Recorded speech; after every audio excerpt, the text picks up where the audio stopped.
Hasi nintzenean berearen inguruan irakurtzen, bere liburuak irakurtzen, txundituta geratu nintzen.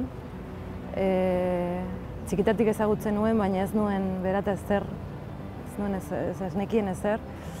Eta niretzako ni bi gauza aipatuko nituzke. Lehenengo eta behin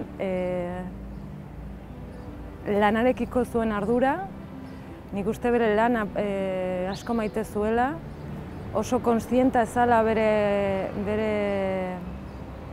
zer zan politikaria izatea eta zer zan herri baten lehendakaria izatea, eta konstantemente, denbora guztian zegoen ikasten, hausnartzen, munduko beste herrialdeen gertaerak, gertaren inguruan irakurtzen, beti zegoen lanean eta beti zegoen kezkatuta, beti zen lehendakaria, ez? Eta beste gauza bat izango litzateke bere entzumen gaitasuna. Beti zegoen prest besteei entzuteko, nahiz eta idei ezberdinak izan. Eta ez entzuteagatik baizik eta entzun.